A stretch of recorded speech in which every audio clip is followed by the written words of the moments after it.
What's going on, everybody, and welcome back to another episode of My Team Career here on F123. If you missed last episode, we are moving away from a disastrous weekend out in Baku, and we're headed towards the Miami International Autodrome for the Miami Grand Prix.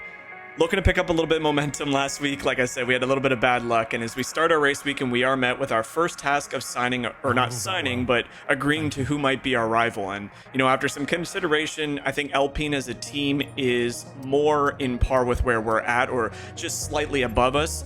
But I think I've had a little bit more run-ins with Lando Norris personally, rather than, you know, the Alpine drivers, one of them specifically. So we're going to pick Lando Norris and hope that we can maybe sneak a few points in there here and there. So kicking things off, we're going to head to our facilities. We need to keep maintaining these, facilities just to make sure that we're not falling behind, and later in the season, we don't hit any sort of bottleneck or anything like that. So looking at what we need to upgrade, I think we're going to spend a little bit of money on the powertrain facility, just making sure that we have the build time up to spec, level 1. This will help us get, you know, more engine parts in, more right now we're sitting at about 3rd or 4th for the best engine on the grid. So super important that we develop that department further so we can continue that. And as we look at the schedule here, it's been kind of a mundane start to the season. We had a pretty solid result out in Jeddah with 6, getting some much needed points, but since then we've kind of fallen into the mid to late field, or part of the field. So looking for a nice little bounce back here in Miami, and hopefully we can get off to a better start, because like I said, Baku was just a disastrous from qualities to the sprint race, everything. And just as we kick over, just before qualifiers here, we will have a look at our R&D and just see if we can get something in development. And right now we have enough points that we're going to start another major weight reduction project. This is going to come in after, I believe that's Monaco. So a couple races where we're not going to have too many upgrades readily available, which is kind of unfortunate. We're going to stall it a little bit. We're going to start another one here on the aero side for the front downforce. Just keep that going, because right now I think our aero department, it's kind of midfield. It's actually pretty good. It was feeling not bad before, you know, the accident out in Baku. So just hoping to continue these and keep the development going, because, you know, we don't want to stall out too long or get far behind. But I think putting in these projects, getting them after Imola is not the end of the world, after Monaco. So we're just going to go into the Miami race with whatever we have. It's not a lot. We didn't really get to test out what we had brought into Baku, so hopefully we can do that. And as we look here, like I said, there's about 5 of us. Realistically, all the teams have kind of stalled out into this point. So looking forward to getting some new upgrades in. We've talked about it in every other race that tire wear and degradation is a huge factor of the My Team car. So we've got to start putting some upgrades into those. We can't really afford to have too many failures continuing. So once we get these chassis upgrades in, we can start focusing on the tire management, because it's just a little bit of a disaster here early in the early goings of the season. But as we head out to the Autodrome, you can see it is our first taste with rain in F123. It is absolutely pouring out in Miami, so the beautiful sunshine is not with us today. A little bit unfortunate, but you know, it is what it is. And as we start our first lap here, the idea going into this initially, before I knew there was rain, as we just had a little bit of snap of oversteer, was just getting something set up, a setup that works for the track. I think we had a little bit of a weird, wonky setup going into Baku. I wasn't overly happy with that race in general, especially looking back at it. So coming into this race, hoping there'd be sun, we were going to set up something that works for qualifiers, get into a good position, but that can also be aggressive during race day and continue that race pace, because we've been pretty solid in qualifiers up to this point, but we really haven't translated that too well, other than Jeddah, into the actual race. So as we start our first flying lap here, we kind of picked something that was more geared towards qualifiers, and I know that sounds a little weird, but for me, I've done an okay job defending throughout the season. So if we can get into a good position, and because rain is here for qualifiers, we picked a setup that helps a little bit more for the rain and might hurt us a little bit if we go onto the slicks. But as you can see, our first lap here, we're just kind of trying to get the inters. You know, the intermediate tires is my first go about with them in F123, but in general, they're a little bit harder to gain, you know, control of. And with the new driving model, we really needed to just sink into this lap and really feel what the car was doing. And in the rain, we do drop a 6th position. That's definitely not going to hold. You see, we were 9/10 behind Verstappen up until that point. But as the day progressed, it actually got dry way quicker than the forecast had shown me. So I'm a little disappointed, because like I said, we set up our car to be longevity going into hopefully Q3 with rain conditions. So when I started my second lap here, seeing how dry it was getting out there, you could just tell by the delta. We're nearly a second up as we enter sector 3 here, and we need to, because as you see on the leaderboard there, we're well inside the drop zone. So as we fast forward here to the end of this lap, it's now 1.2, nearly 1.3, so a little bit of snap of oversteer, and we're going to cross the line for a P10. So we do make it into qualies 2, but that track is drying up super quick out there, and we really need to hope that at least the wet weather continues a little bit so we stay on the inters into Q2, because the setup that I have is very aggressive for the circumstances that the schedule or the forecast showed me. So we are in 10th there. A couple notable guys. Our newly minted rival Lando Norris does get bumped from quali 1, so that helps us a lot. Roy Nissany's still struggling in the car. It's a little unfortunate. Obviously the number 2 driver doesn't really get up to speed until later in season 1 or into season 2. But here we are now on our first lap in qualifier 2, and you can already tell that we are out on the slicks. So I personally found it was a little slippery out there. You can still see a little bit of water kicking up from Yuki Tsunoda. We did run into some traffic, unfortunately, early. I tried easing off on my flying lap to give him a little bit of space, but he was driving really slow out there. So we did end up coming, behind him. And unfortunately, on this track, there's not a lot of slipstream space. This is one of the only spaces, other than maybe the beginning of sector 2. Just struggling a little bit on the softs, really couldn't figure it out. The balance felt a little bit off. It wasn't the greatest setup that I was hoping for, because again, I was kind of planning for rain to be there for the rest of the day. We do drop in a P8, but as the day progresses, you can see the sun kicking through these palm trees, and it got really dry out there fast, and just struggling too much on these softs. I couldn't extract a good pace. We have red sector 1, red sector 2.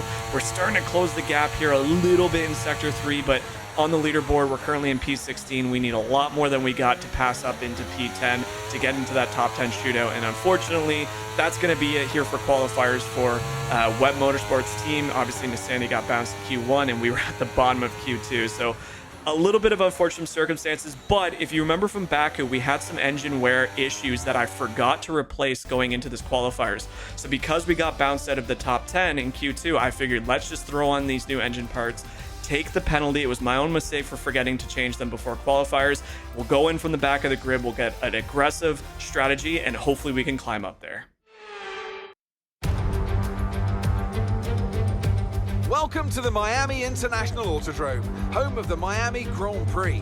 This exciting track circumnavigates the Hard Rock Stadium, home to the National Football League outfit, the Miami Dolphins. A lap of the Miami Grand Prix features 3.36 miles of track around the Hard Rock Stadium, and 19 corners make up the Miami International Autodrome, which will challenge the drivers in a tight wheel-to-wheel race. So with the race not far away from starting, here's what today's grid rundown looks like. A fantastic effort from Charles Leclerc yesterday, and it's put him on pole.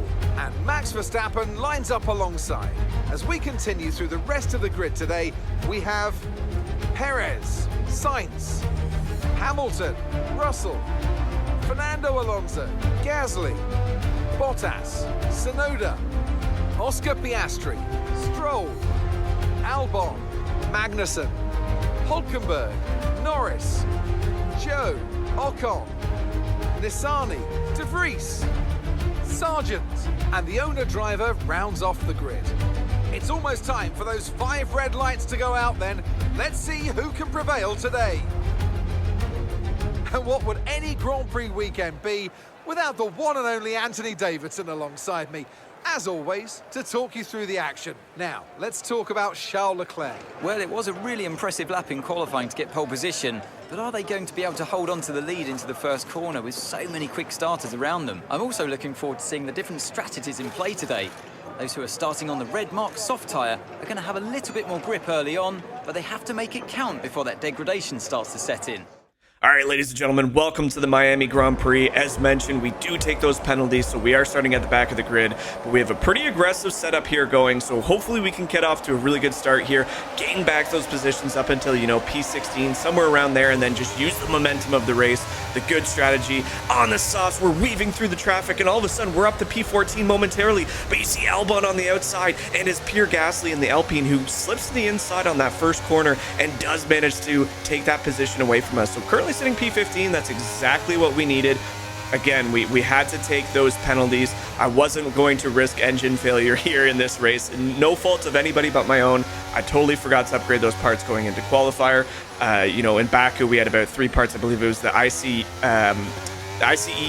the gearbox, and I believe it was one other, whether it was the MGUH or whatever it might have been, but there's 3 parts we had to change, and I wasn't going to risk that in this Grand Prix. So he said, you know what, P16 is what we qualified at, dropping down to P22 isn't the end of the world. So we took that, got off to a banging start here on the soft compounds, and now we're just hoping that we can maintain the pace, because as we talked about, with some failures coming in on the chassis side, we haven't really been able to upgrade the tires at all into this week 5 here in our Formula 1 career. So looking to just maintain the tires as best as possible, as now, you know, lap 1 pretty much complete as we enter sector 3, not stint 3, sector 3 here of lap 1, and we're kind of nestled in nicely behind, pinched by 2 Alpine cars behind Gasly as we slip to the inside and make a beautiful late move there to take that position 14 away from Pierre Gasly, and now we're behind Alexander Albon. So a nice little late move there into the final corners of lap 1, and yeah, just a beautiful start here from us. 141.082. It's not something to slouch about. Again, being on those soft compounds, we have to be very aggressive early, and now we just kind of just ease into this lap and see what we can pull from it. But as we jump back to the start, this is Charles Leclerc, who had pole position. You can see kind of just almost stalls the engine, actually, as no surprise there. The Red Bull gets off to a fantastic start. But yeah, just a little bit of a sluggish start. Gets a nice little exit, better than, I believe that was Max Verstappen in second. And now we're on board here with Checo, who rounds out the top 3. Looking to make a move there on the medium compounds, but Max Verstappen slams the door on that. So a nice little start by the leaders. Charles Leclerc off to a rough start, but gets a great exit out of turn 2. And yeah, just looking through the top 10 now, as you have Carlos Sainz in 4th, Lewis Hamilton, George Russell, so the 2 Mercedes falling behind the 2 Ferraris there. We have Alonso up behind Hamilton.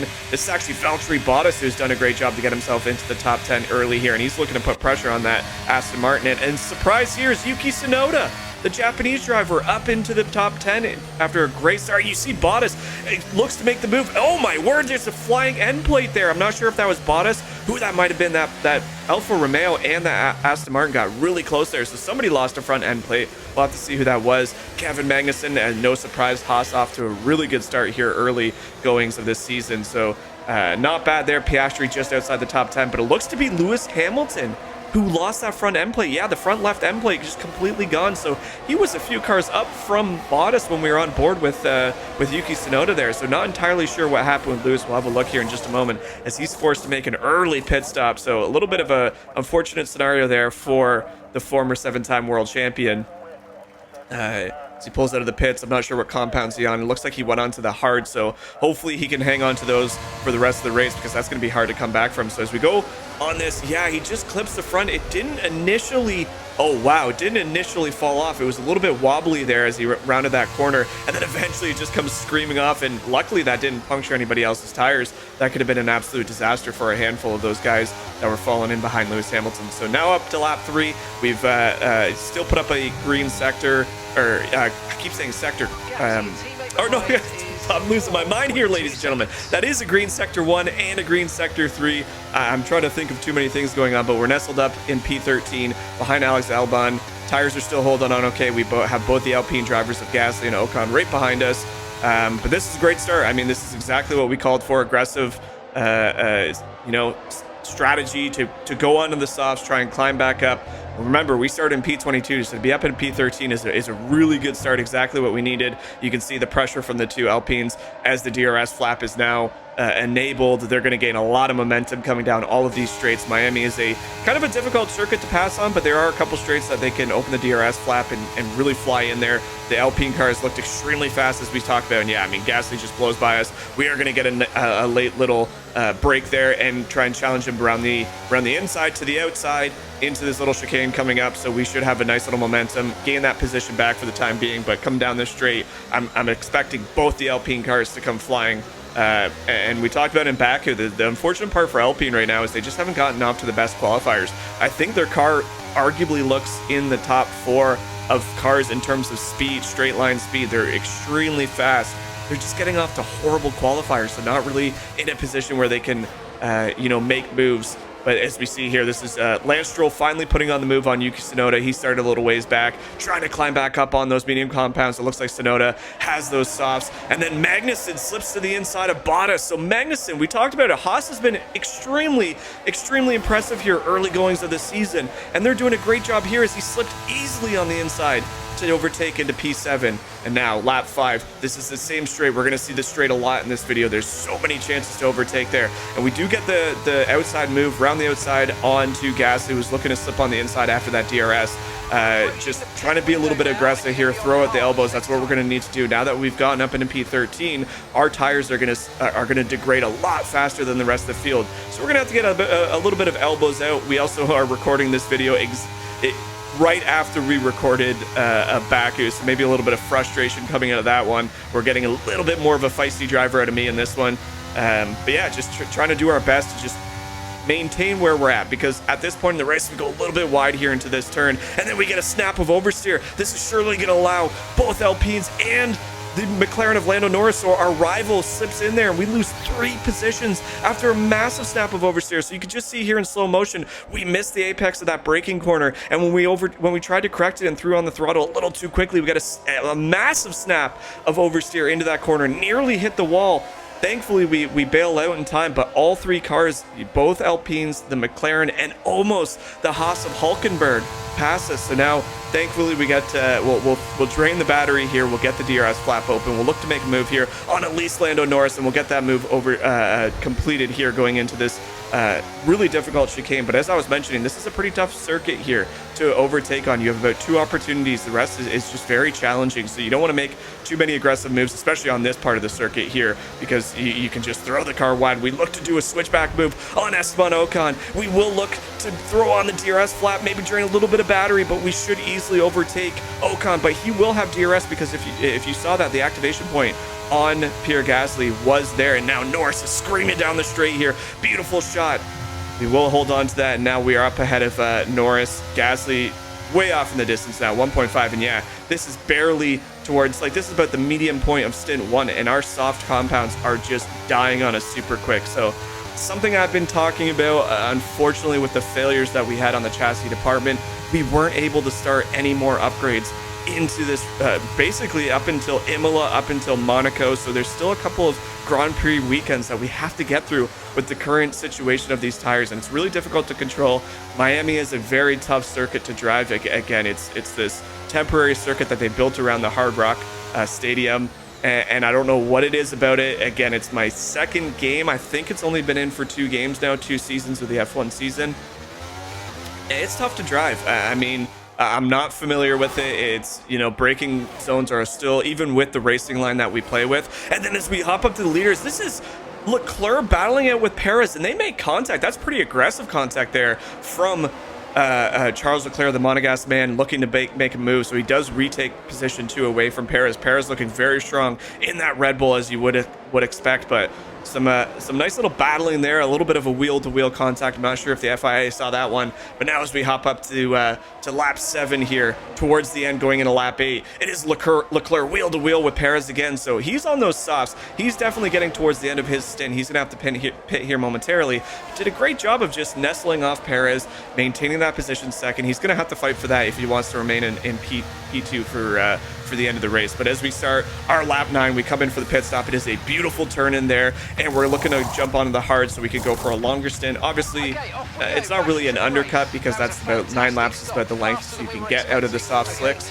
P22, everybody's going to pass us, but now we're on the hards. We have a straight race ahead of us. 11 laps. We can be a little bit more aggressive, because we know even with the tire degradation that this car has for us, we can definitely extract 11 laps with these hard compounds. So now, clean air in front of us, looking to close the gap. In a couple laps, you'll see the rest of the pits. Hopefully we can get out, ahead of Ocon, maybe we can even try and put the move onto Pierre Gasly there. But yeah, just some good battling up and down the leaderboard. Again, there's really only 2 spots. You'll see a lot of really aggressive plays. We'll hop up now to the end of lap 9, and this is Verstappen, who is coming into his pit. So he stayed out one lap later than we did, coming on to, I believe he's going to be on the hards as well. Might be the mediums.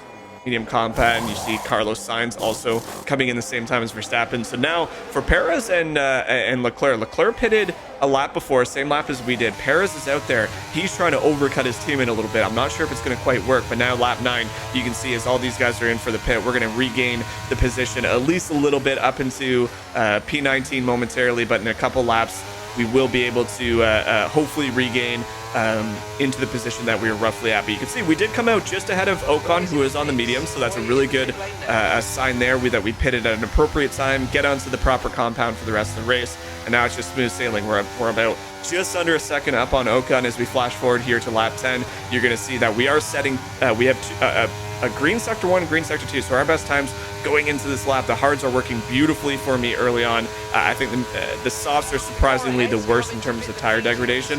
And there it is again, Ocon on those mediums, just looking to make the move on the inside. We do get a little bit of wheel-to-wheel contact as he goes up over that curb and just kind of straightens out. Wasn't able to just chuck the nose in that he was probably looking for. We'll look to see if we have any damage here in just a moment, but thankfully there was nothing to be of concern. And as we round the corner here, P16, Gasly coming out of the pit straight, and unfortunately it is a great pit stop from Pierre Gasly and the team over at Alpine, and we are unable to pass him in P15. So sitting at P16 is kind of where we got to work with for the rest of this race. Is now Ocon on those medium compounds are hot on our heels. So for the second time in this race, after all the pit stops are all said and done, we are wedged once again between the two Alpines of Pierre Gasly and Esteban Ocon, with Norris hot on our heels as well. So a little bit of unfortunate. I mean, we were behind Gasly anyway. We were hoping that we could, we were racing really, really well. We were setting green lap times. We were hoping that we could just squeeze out in front of him. And unfortunately, oh no, that is a mistake by us, as Ocon looked to make a very late move to the outside there. That's no fault of his own. It was well before the braking zone just kind of switched from the inside. We cut him off on the inside, and he went to move to the outside, and I just did not see him. I did not see him, and I went to move back to the outside to give him that inside line, and he made the switch back on us, and complete fault. I will take 100% ownership on that. I slam into the front of his wing, and unfortunately for Esteban, that's wing damage from him. He is forced to go into the pits and replace that nose. So oh, that's a bad look from us. Again, it just completely incidental. I didn't see him move back to the outside. We saw him in the rear view mirror go back to the inside, and he made the aggressive play to hop back to the outside. And I tried giving him room on the inside. It was a horrible mistake by me. We were warned by the FIA. It was just a terrible mistake. You hate to see that. Just incidental entirely. It wasn't me trying to be overly aggressive. Just tried giving him that inside racing line when he slipped to the inside. But as he slipped to the outside, we did the same, and just a horrible mistake. So tough scenes to see. Esteban Ocon. We'll have a look back up at the leaderboard here. Stroll still ahead in position 10 Albon still ahead of Stroll in position 10. Magnussen, Bottas, Hamilton, Perez, Alonso up into 5th, Russell 4th, Sainz 3rd, Leclerc 2nd. But there's a big gap between all of these drivers. They're out just kind of racing in clean air. Verstappen nearly 3.5 seconds up on Charles Leclerc on those medium compounds. So it's all but over pending any issues for Red Bull. Yeah, as we hop back to our race, lap 13 now. Lando Norris has caught up to us after that incident with Ocon.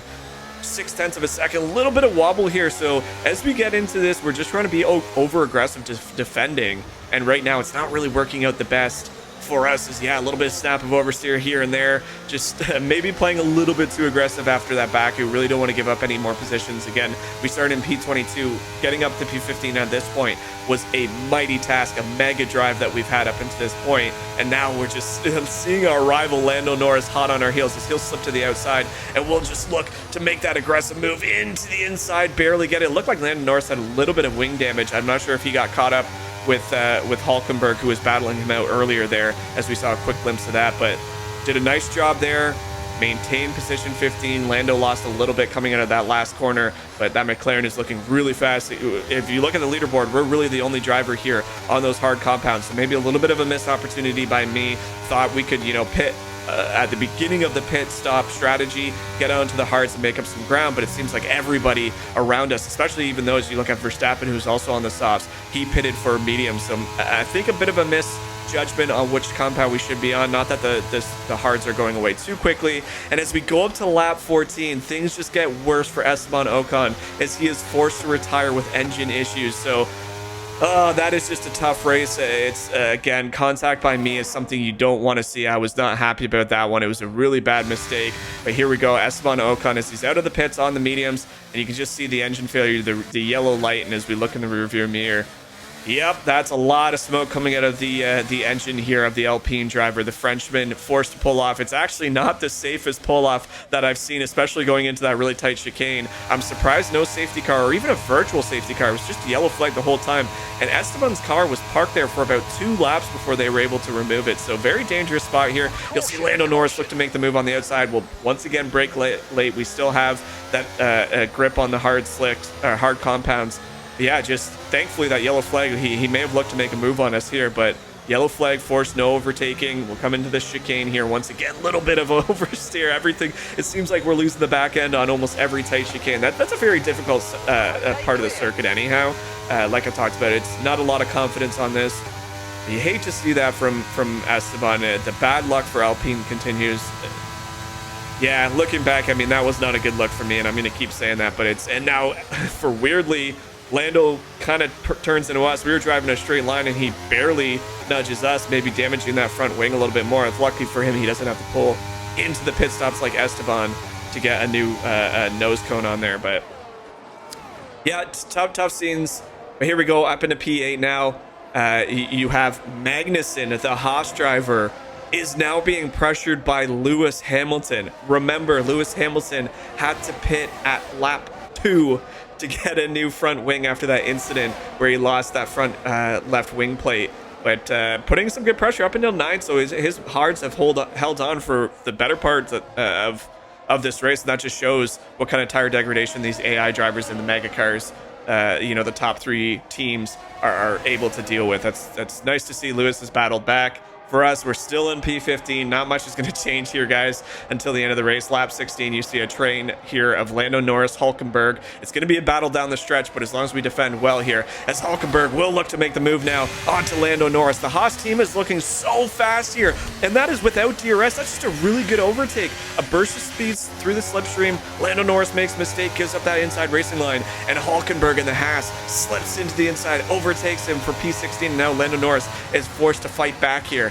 Roy Nissany, our teammate, it's been a little bit of a disappointing start. Again, we're only 5 races into this season. He just hasn't shown a tremendous amount of awareness out there. He kind of is losing a little bit more pace than we were hoping for, not really looking to make any overtakes or any aggressive plays. So we're gonna have to evaluate that here coming into the 6-month point, the halfway point of this season.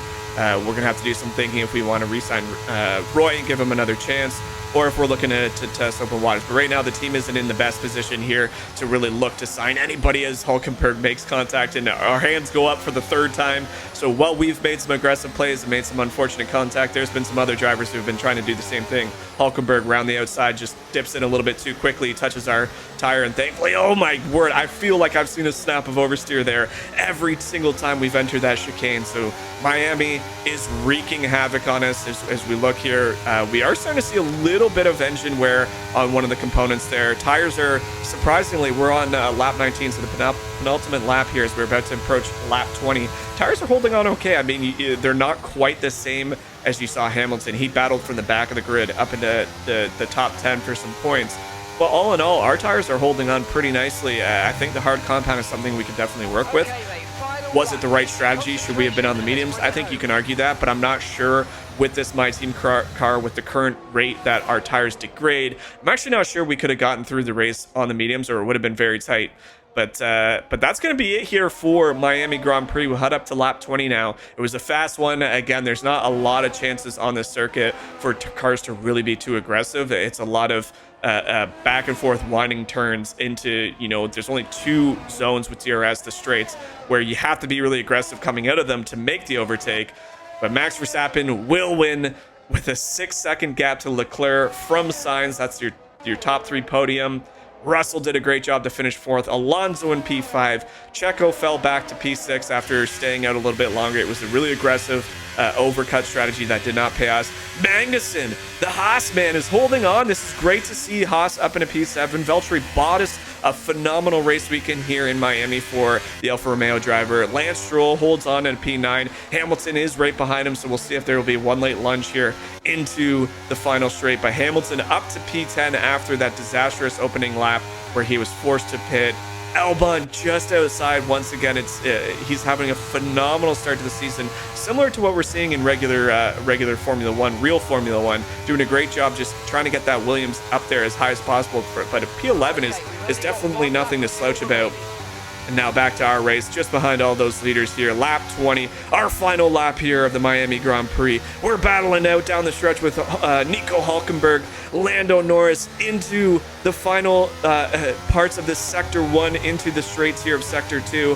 And you're gonna bet that Hülkenberg is going to make an aggressive play here with the DRS flap open. We have no battery left. You can see the fuel. Something that I've also noticed aside from tire degradation is the fuel has not been the most efficient. So not quite sure what's going on there. We're going to have to put some upgrades into that. He will look to make the lunge on the outside. We will close that off very quickly. And as long as we can get down this final straight here with about 6% battery on the ERS charger left, we should be able to close off with P15. Hülkenberg, Norris, both closing in on us ever so quickly. They're both going to get that DRS flap open. It is going to be a tough test to hold on to these guys, as you see Nick DeVries and Sandy Sargent all around the corner there. But we do drain that battery. We fly as fast as possible. You'll see Hülkenberg is going to have to make a late lunge. He will not have the racing line. He will bail out of that as we come to the final corner. It's a little bit deep, more deep than we were hoping for. Snap of oversteer. The tires are all but gone at this point. They did hold on, but we will crawl across this finish line for a P15, ladies and gentlemen. That is not a bad result, starting from P22.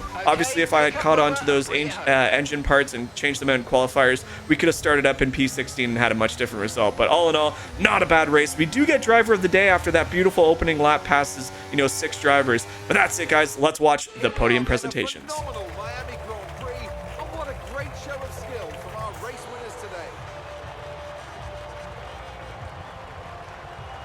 Tell me, Ant, how do they manage to achieve this win?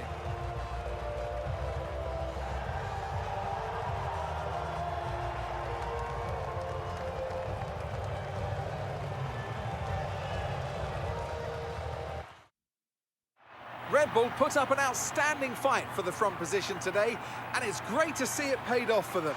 They do so much for the sport that you can't help but be delighted by today's race win.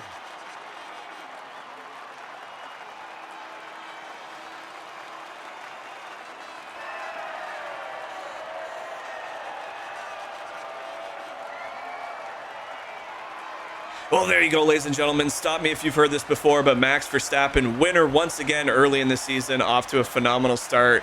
It's going to be really tough for Red Bull to lose this one here, but it is nice to see both the Ferrari men who have been driving exceptional. That car is looking really fast, so you never know. The development could push them towards Max Verstappen and the Red Bull team. But all in all, not a bad race weekend here in Miami. We forgot about, we left Baku in the dust and we completed the race. One incident there with Esteban, which I do apologize for. That was not the best driving out of me. But P15, driver of the day, not bad all in all. Gained some momentum here. We're going to need it going into Imola. Hopefully we can pull off a really good race there. Maybe squeak back into the points. But the next couple races are really going to be a test as we look to develop the car further. Thank you guys so much for watching. We'll be back in the next episode. Enjoy the rest of your night and subscribe for more Formula One content. Thanks, guys. Certainly an exciting weekend of Formula One.